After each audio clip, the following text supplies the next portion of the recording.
मुझे यहाँ 30-32 साल हो गया आज यहाँ रहते रहते। मैं अच्छा काम कर रहा हूँ, गलत काम नहीं कर रहा। मैं अपना दो पैसे का रोजगार करता हूँ, अपने बच्चों को पालता हूँ। लेकिन एमसीडी वाले फिर भी जीने नहीं देते।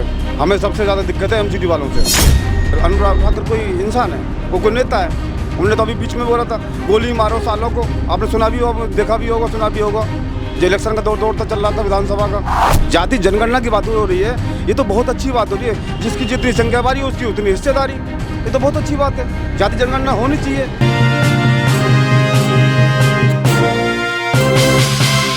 नमस्कार दोस्तों, मेरा नाम है जितेश मिश्रा और आप खोल चुके हैं भैया जी गजब। इस वक्त मैं मौजूद हूँ ISBT बस अड्डे पे। आपको बता दूं कि ISBT बस अड्डा जो है दिल्ली का सबसे बिजिएस्ट बस स्टैंड में से माना जाता है, क्योंकि यहाँ से नेपाल के लिए भी बसें जाती है। इसके अलावा भारत के अलग अलग राज्यों में भी यहाँ से बसें जाती है। पर आज यहाँ पे मैं एक खास मुद्दे, खास बातचीत के लिए मौजूद हूँ। आज यहाँ की जनता से जानेंगे कि दिल्ली सरकार ने जिस तरह से DTC बस महिलाओं के लिए फ्री कर रखी है, क्या इसका फ़ायदा महिलाओं को मिल रहा है?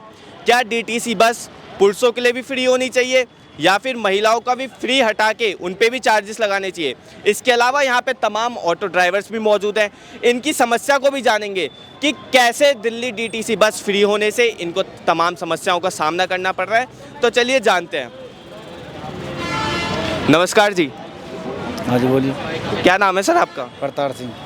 आप ऑटो ड्राइवर हैं? सर एक चीज़ बताइए, जिस तरह से दिल्ली देश की राजधानी में कमर्शियल गाड़ी ना होने के बावजूद भी रैपिडो, ओला ऐसी बड़ी बड़ी कंपनियों के द्वारा बाइक की सेवा दी जा रही है जो कम पैसों में लोगों को पहुंचा देती है, इस पर क्या सोचते हैं आप?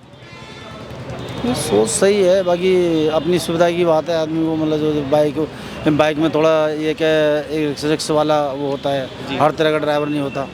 क्या आपको इन चीज़ों से समस्या झेलनी पड़ रही है? क्या काम पे कुछ असर हो रहा है? हाँ, पूरा असर हो रहा है। जैसे ओला उबर कहाँ चालू हुई थी? बॉम्बे से चालू हुई थी जी। हमारे यहाँ पे थी नहीं पहले, नहीं, बॉम्बे से चालू हुई थी।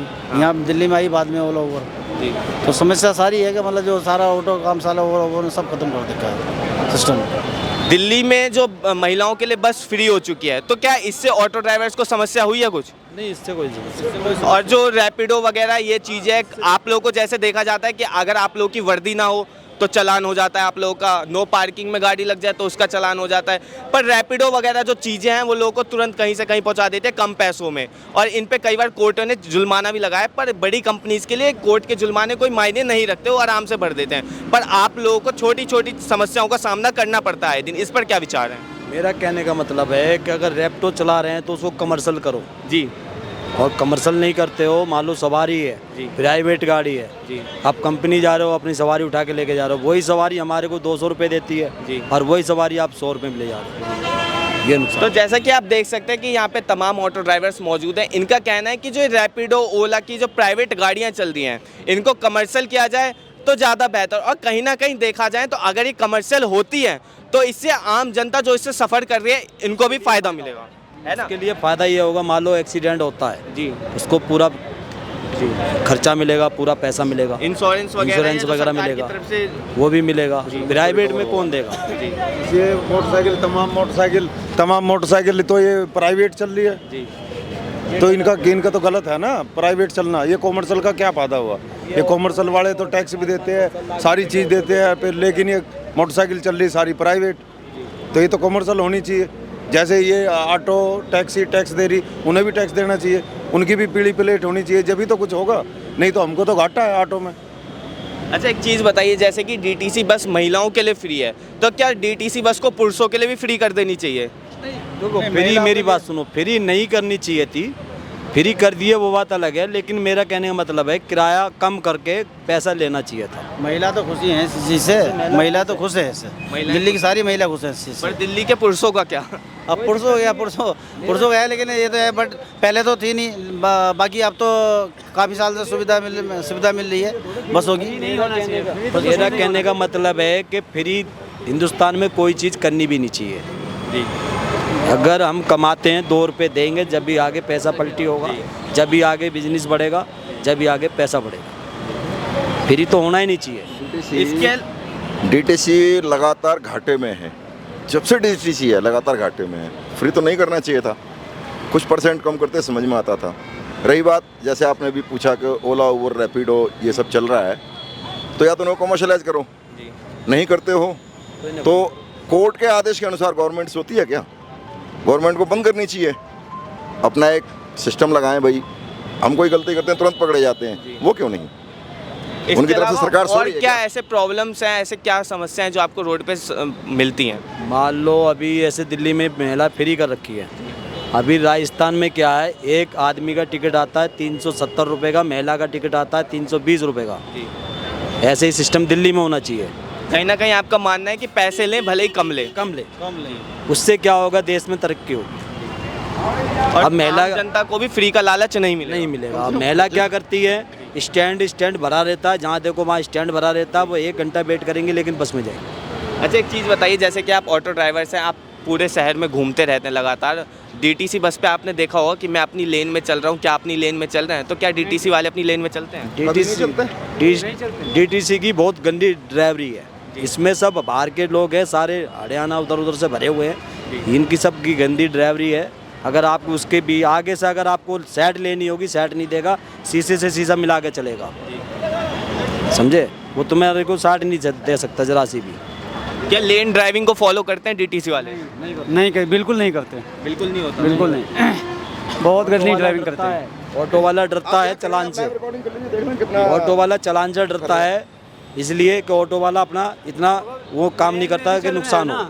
लेन में चल रहे हैं, अगर मान लीजिए आगे लेफ्ट में कट है, ठीक है, और हमें उनको ओवरटेक करके हमें लेफ्ट में जाना है, तो जाने नहीं देते। सबसे बड़ी दिक्कत ये है, उनका लेफ्ट का साइड होता है हमेशा, ठीक है। अगर हमें लेफ्ट में जाना हो बस आएंगी। अच्छा, एक चीज़ बताइए, इस वक्त एक मुद्दा काफ़ी ज़्यादा गर्म है अपने देश में कि राहुल गांधी से उनकी जाति पूछ ली गई संसद के अंदर में। कोई दिक्कत नहीं, पूछ ली गई तो क्या जो है वो बताएंगे, क्या दिक्कत है इसमें? पर जैसा कि देखा जा सकता है कि शुरुआत में ही ये जाति जनगणना का मुद्दा राहुल गांधी ने उठाया था। जनगणना का मुद्दा उठाया किसने था? राहुल गांधी ने उठाया था और ये अखिलेश यादव ने उठाया था, ठीक है। तो अगर राहुल गांधी सबसे जाति पूछ सकते हैं जो है, तो राहुल गांधी कहीं अलग से थोड़ी ना। अखिलेश यादव इस बात से भड़क क्यों गए संसद में? अखिलेश यादव क्यों भड़के जो है, ये तो अखिलेश यादव खुद बताएं जो है, क्योंकि जाति का मुद्दा उठाया किसने था? जो अखिलेश यादव ने उठाया। क्योंकि देखिए, कहीं ना कहीं एक बहुत बड़ा सवाल है, पत्रकारों से उनकी जाति पूछने वाले कह रहे थे कि मिश्रा जी कुछ शर्म करो, जी कह रहे थे ना, आप कौन है, आप कौन है, कहने का मतलब वही था ना, आपकी जाति क्या है, मिश्रा जी शर्म करो। और उनसे पूछ ली तो दिक्कत हो गई। और जाति के जनगणना की बात करते हो आज, चलो राहुल जी की बात, आपकी बात मानता हूँ मैं, राहुल जी को बुरा लगा जाति पूछने पे, नहीं लगना चाहिए था मेरी समझ से, व्यक्तिगत राय है मेरी। क्यों?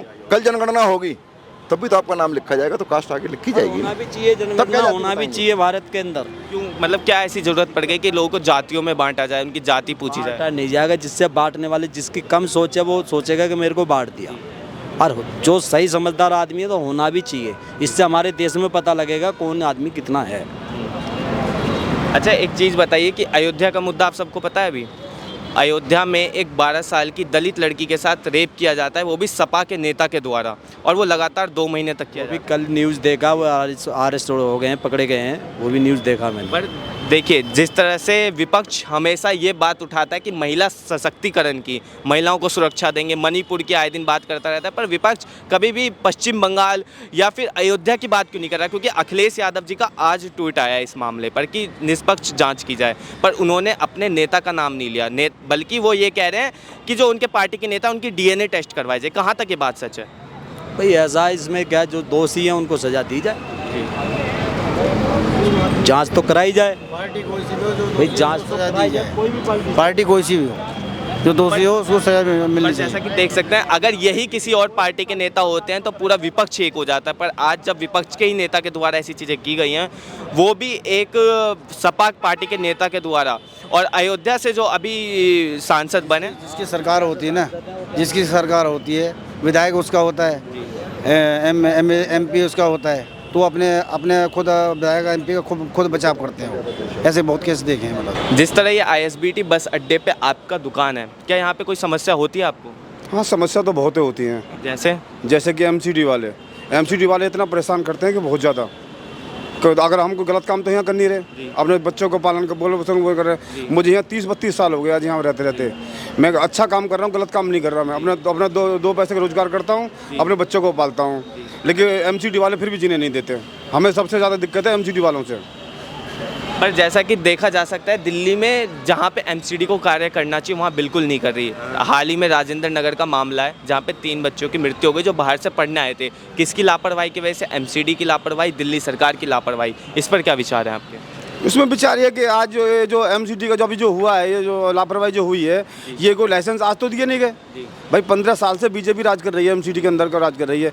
आम आदमी पार्टी को तो 2 ही साल हुए हैं ना सिर्फ आए हुए। तो ये तो गलती सारी बीजेपी की है ना कि आम आदमी पार्टी की है। आम आदमी पार्टी एक्शन ले रही है, सबको सील कर रही है, एक तरफ से सबको सील करती जा रही है। ये कोई लाइसेंस कोई आज तो दिए नहीं गए, ये लाइसेंस तो बहुत पुराने दिए। और ये जो अंडरग्राउंड जो ये आज तो बने नहीं है, बहुत पुराने बने हुए हैं ये। अच्छा, जैसे कि पर देखा जा सकता है कि बच्चों ने वहाँ पे 1 महीने पहले भी कंप्लेंट दी थी एमसीडी में कि ये जो बेसमेंट कल्चर चलाया जा रहा है ये इलीगली चल रहा है। पर उस दौरान एमसीडी ने क्यों एक्शन नहीं लिया? क्यों बच्चों की मृत्यु होने के बाद ही सरकार की आंख खुली? नहीं, ये बहुत गलत बात है। जब हम जो कमेंट दिया गया तो उसमें जो सुनवाई करनी चाहिए थी, जी, एक्शन लेना चाहिए था। मेयर को एक्शन, सबसे बड़ा मेयर को एक्शन लेना चाहिए था, और गलत बात है उस तरीके से। अच्छा, इस वक्त संसद में एक मुद्दा काफ़ी ज़्यादा गरमाया हुआ है कि राहुल गांधी से अनुराग ठाकुर ने उनकी जाति पूछ ली, जाति जनगणना को लेकर। जैसे कि राहुल गांधी ने बोला था कि देश में जाति जनगणना होनी चाहिए, पता होना चाहिए कि कौन किस जाति का है। पर अनुराग ठाकुर ने ये बोल दिया कि जिसको अपनी जाति का नहीं पता वो देशवासियों से लोगों की जाति पूछ रहा है। क्या ये बात सही है? देखो, रही अनुराग ठाकुर कोई इंसान है, वो कोई नेता है। उन्होंने तो अभी बीच में बोला था गोली मारो सालों को, आपने सुना भी होगा, देखा भी होगा, सुना भी होगा। जो इलेक्शन का दौर तो चल रहा था विधानसभा का, वो अनुराग ठाकुर पर क्या करो? अब कोई किसी की जाति कैसे पूछ लेगा भाई? जाति जनगणना की बात हो रही है, ये तो बहुत अच्छी बात हो रही है। जिसकी जितनी संख्या बारी है उसकी उतनी हिस्सेदारी, ये तो बहुत अच्छी बात है। जाति जनगणना होनी चाहिए। पर एक बात, जैसे कि आपने बताया, जिसकी संख्या जितनी ज़्यादा उसकी उतनी ज़्यादा पल्ला भारी रहेगा, उसको उतनी ज़्यादा चीज़ें मिलनी चाहिए, है ना? पर क्या आपको नहीं लगता कि माइनॉरिटीज़ जो संख्या में कम है उन्हें ज़्यादा चीज़ें मिलनी चाहिए? बिल्कुल, उनको सबको मिलना चाहिए। जिसकी जो ऐसी कोटे से बहुत लोग ऐसे हैं जो बेचारे बहुत बेरोजगार हैं, गरीब टाइप के, उनको सबसे पहले होना चाहिए ना। पर जब आप बात, जैसे कि आपने बताया, SC ST दलितों की बात चली रही है, तो अभी अयोध्या में एक 12 साल की दलित लड़की के साथ रेप हुआ और रेप करने वाला समाजवादी पार्टी का नेता खुद था। पर अखिलेश यादव का इस पर कोई बयान नहीं आया, वो बिल्कुल चुप रहे। ऐसा है, रेप करने वाला कोई इंसान नहीं होता, वो हैवानियत होता है। उसकी कोई जाति नहीं, कोई धर्म नहीं होता उसका। इस चीज़ में सबसे पहले ये देखा जाएगा कि वो समाजवादी पार्टी का नेता है, क्योंकि समाजवादी पार्टी वही पार्टी है जो लगातार मणिपुर पे बात करती रहती है, लगातार नारी सशक्तिकरण की बात करती रहती है। पर उनके ही पार्टी के नेता के द्वारा ऐसी चीज़ें हो जाती है तो उस पर उनका बयान क्यों नहीं आया? उसका जो अभी जो हुआ है, क्या उसका DNA टेस्ट हुआ? DNA test? आप आरोप तो मुझे भी लगा दो कि भाई इन्होंने रेप किया, लेकिन आप मुझे साबित तो करो वो चीज़ के बारे में। पर एक चीज़ बताइए कि जब सारी चीज़ें साबित हो चुकी है, पर अखिलेश यादव इस बात पे हैं वो DNA टेस्ट करवाएं। क्या आज तक भारत में इतने रेप केसेस हुए हैं, किसी अपराधी का DNA टेस्ट हुआ है? कुछ नहीं हुआ भाई, पैसे वालों की सब ऐसे ही चलता है। कभी नहीं हुआ ना। पर जब कोई सपा का खुद नेता निकल जाए रेप करने वाला, तो उसका ही DNA टेस्ट क्यों जरूरी है? हाँ, ये इसलिए कि क्या भाई अखिलेश यादव दोषी को बचाना चाह रहे हैं क्योंकि वो उनका नेता है? नेताजी हैं वो तो करेंगे भाई ऐसा। अखिलेश यादव भी बहुत पुराने नेता हैं, लालू के उसके मुलायम सिंह के लड़के हैं। हर पार्टी वाला अपने नेता को बचाने की कोशिश करता है, जबकि इस केस में कोई किसी को नहीं बचाना चाहिए, क्योंकि ऐसे जो अत्याचार जो करता है ना, इसका कोई धर्म नहीं होता, कोई ईमान नहीं होता। ये कल हमारी बच्ची के साथ भी हो सकता है। इसका तो कोई सी पार्टी से हो तुरंत सजा होनी चाहिए, उसको तुरंत फांसी की सजा होनी चाहिए, चाहे किसी पार्टी से हो, XYZ किसी पार्टी से हो। मैं ये नहीं कह रहा कि समाजवादी पार्टी से हो, किसी भी पार्टी से हो, तुरंत उस पर एक्शन होना चाहिए। एक चीज़ बताइए कि इस मामले को लेकर यूपी में मुद्दा काफ़ी ज़्यादा गर्मा गया जब बाबा का बुलडोजर मोइन खान के बेकरी पे चल गया, क्योंकि सारा कांड बेकरी में ही हुआ था। पर उसको लेके भी विपक्ष का कहना है कि ये चीज़ बिल्कुल गलत है, बेकरी पे बुलडोजर नहीं चलाना चाहिए। क्या सहमत है इस बात से? भाई सहमत तो खैर क्या है, बाकी भाई हम क्या कर सकते हैं इसमें? हम तो सुन ही सकते हैं, देख ही सकते हैं। बाकी पैसे वाले आदमी इनके बीच में कौन बोलेगा भाई? अगर अवैध चीज़ों पे बुलडोजर चल जाए तो क्या वो चीज़ सही है? नहीं, बुलडोजर तो सब पे चलना चाहिए, नहीं एक तरफा तो चलना चाहिए। अभी सुना होगा, अपने ब्रजभूषण का सुना होगा, खिलाड़ियों ने कितना 2 महीने से जंतर मंतर प्रदर्शन कर रहे थे भाई, आज तक कुछ हुआ उनका? बुलडोजर तो वहाँ भी तो जाना चाहिए ना। ये तो नहीं बुलडोजर एक तरफा जाएगा, बुलडोजर वहाँ भी जाना चाहिए। टैनी के पास क्यों नहीं पहुँचा? टैनी के बेटा ने जो 6 किसानों को मारा था, वहाँ बुलडोजर क्यों नहीं पहुँचा? ये तो एक तरफा है ना। मतलब तो आप कर रहे हो तो जो चमत्कार, हम कर रहे हैं तो बलात्कार, ये गलत है ना। ये एक नज़र से होना चाहिए। मुख्यमंत्री सबके हैं वो, यूपी में सबके। मैं भी यूपी से बिलोंग करता हूँ।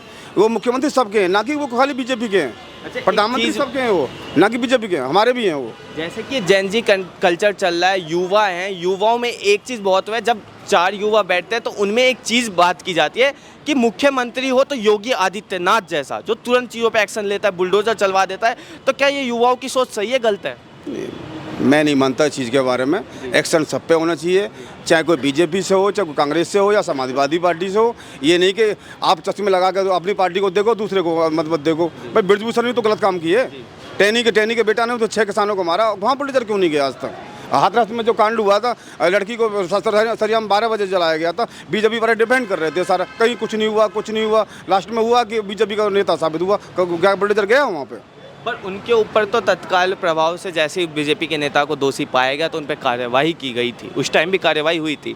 पर जैसा कि बुलडोजर तो नहीं गया ना, बुलडोजर तो नहीं है ना, कार्रवाई तो सब पे होती है। पर जो अयोध्या वाला मामला है उस पर बेकरी पे बुलडोजर चलने का ये कारण है कि वो बुलडोजर भी अवैध थी, अवैध तरीके से वो वहाँ पे चल रही थी, कोई लाइसेंस नहीं था बुलडोजर का। अब आप एक चीज़ बताइए, आपकी यहाँ पे दुकान है, आप पे लाइसेंस नहीं हो, अगर आप किसी को कुछ खिला दें, उससे वो बीमार हो जाए, तो वो इंसान आपको कहाँ ढूंढेगा, क्योंकि आप पे तो लाइसेंस नहीं, आप तो गायब हो जाएंगे। तो ऐसा ही वहाँ पे वो बेकरी चल रहा था। हाँ, वो बात ठीक है। बेकरी कोई आज से थोड़ी नहीं चल रही थी कि आज ही उनको दिखाई दिया कि आज इनका लाइसेंस नहीं है। भाई 10 साल से सरकार है, योगी महाराज की 10 साल से सरकार है वहाँ, कि आज ही दिखाई दे रहा कि लाइसेंस नहीं था उसके पास में। लाइसेंस तो पहले से भी चेक करना चाहिए था ना, ये तो एक बहाना होता है लाइसेंस का। तो देखा जैसे कि हमने तमाम लोगों से बात की, उनके मुद्दों के बारे में जाना, क्या समस्याएं ये ISBT पे जो ये दुकानें लगती हैं, रेडियाँ लगती हैं, लोग बड़ी दूर दूर से माइग्रेट करके कमाने आते हैं। कहाँ से आए आप ऐसे? मैं यूपी से बिलोंग करता हूँ। यूपी से यहाँ पे आप काम करने आए? हाँ जी, मुझे 30 साल हो गए यहाँ पर रहते, लेकिन हमें बहुत ज़्यादा परेशानी है। MCD वाले बहुत परेशान करते हैं हमें। पुलिस से तो हमें कोई परेशानी नहीं है, कुछ भी परेशानी नहीं है। पुलिस वाले अपना आते जाते हैं, अपना थोड़ा हल्का आगे पीछे करवाते हैं, अपना कर लेते हैं हम लोग। लेकिन MCD वाले सारा सामान उठा कर ले जाते हैं। उसके बाद में एक रेडी का चार्ज 3000 रुपये, एक रेडी का चार्ज है। अगर एक छोटा सा सामान लेके जाएंगे उसका भी 2000 रुपये चार्ज लगाएंगे। 150 रुपये रोज़ की पेनल्टी है। जीना हराम कर रखा है। हमको गलत काम तो कर नहीं रहे भाई, अपना खाने पीने का आइटम बेच रहे हैं और उसको खाना बेच रहे हैं। रोज का आप लोगों से 150 रुपये लिया जाता है? नहीं, पैसे वैसे कोई नहीं ले रहा है, MCD वाला परेशान कर रहा है खाली। हाँ, तो जैसा कि देखा आपने, लोग तमाम शहरों से पलायन करके ISBT आए हैं, दिल्ली आते हैं अपनी नौकरी के लिए, कुछ कमाने के लिए। ISBT का ये बस अड्डा है। यहाँ पे मैं अपने कैमरामैन से रिक्वेस्ट करूँगा कि वो एक बार ये तमाम दुकान दिखाएं, तमाम रेडियाँ दिखाएं। यहाँ पे आप देख सकते हैं कि लोग अपना घर चलाने के लिए ये करने आते हैं, ये दुकानें चला रहे हैं। पर यहाँ पे MCD के द्वारा इन लोगों को परेशान किया जाता है लगातार। कभी भी यहाँ पे आके इन लोगों का सामान हटा दिया जाता है या ऐसी तमाम चीज़ें यहाँ पे होती है। पर जहाँ MCD को कार्रवाई करनी चाहिए, जिस जगह पे MCD को जागना चाहिए, नालियों की सफाई करवानी चाहिए, या फिर तमाम चीज़ें हैं दिल्ली शहर के अंदर, जैसा कि जल भराव भी हो जा रहा है, बारिश का मौसम है, वहाँ पे MCD क्यों निरस्त पड़ जाती है, क्यों कुछ काम नहीं कर पाती? क्या MCD की नज़र सिर्फ गरीब लोगों पे ही है, गरीब ठेली वालों पे ही है, गरीब मजदूरों पे ही है? क्या अमीर लोग जो हैं, जो तमाम बड़ी बड़ी बिल्डिंग खड़ी करके, बच्चों से, छात्रों से झूठे वादे करके जगमगाती एक बिल्डिंग खड़ी कर देते हैं, उन पर MCD का एक्शन या राज्य सरकार का एक्शन क्यों नहीं होता? इस खबर पर आप अपनी राय हमें कमेंट बॉक्स में ज़रूर दें। मैं जितेश मिश्रा, कैमरामैन प्रदीप झा के साथ।